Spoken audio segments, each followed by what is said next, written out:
Brought to you by V-Guard, co-powered by Sensodyne and Vimal.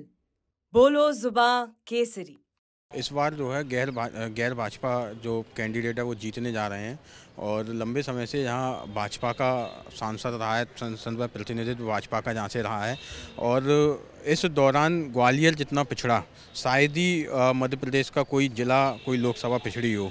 Gwalior Madhya Pradesh के top महानगरों में से एक है, चौथे नंबर का महानगर है। लेकिन आप ग्वालियर आए हैं तो आपने भी देखा होगा यहाँ की इंफ्रास्ट्रक्चर, यहाँ की व्यवस्थाएं, जहाँ की रोडें, जहाँ का विकास कितना हुआ है। जितना मतलब संसद में रिप्रेजेंटेशन के बाद जब मंत्री पद का यहाँ सेंट्रल में रिप्रेजेंटेशन यहाँ के लोगों का रहा तो जितना होना चाहिए था उतना यहाँ का विकास नहीं हो पाया। जहाँ शिक्षा के केंद्र उस स्तर के नहीं बन पाए जिस स्तर के जहाँ होना चाहिए थे, स्वास्थ्य के केंद्र उस स्तर के नहीं बन पाए जितने होना चाहिए थे। यहाँ के लोग कहाँ जाते हैं? जैसे आसपास की अगर बात की जाए, भिंड, मुरैना, दतिया हो गया, तो वहाँ के लोग तो ग्वालियर ही आते हैं अपना मेडिकल चेकअप करवाना हो या 12th के बाद की युवाओं को पढ़ाई करनी हो तो वो भी देखा जाता है कि लोग ग्वालियर आते हैं। फिर ग्वालियर के लोग कहाँ जाते हैं?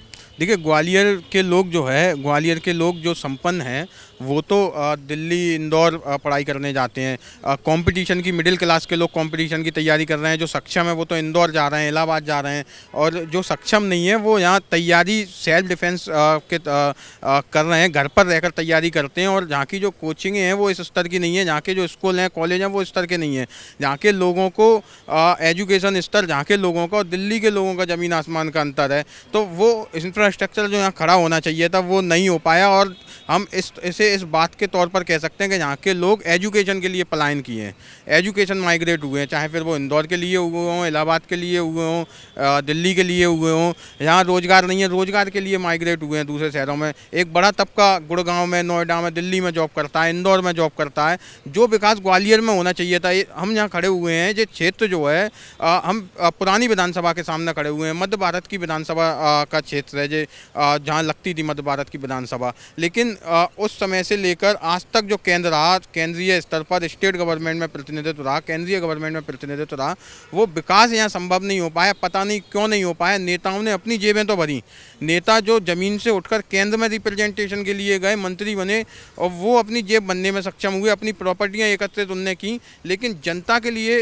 जो उनके वेलफेयर के लिए करना था वो आज दिनांक तक नहीं कर पाए। सिर्फ सरकारी राशन पर और अपनी रहनुमाई पर उन्हें जीवित रखते रहे और वही उन्होंने विकास का एजेंडा समझा।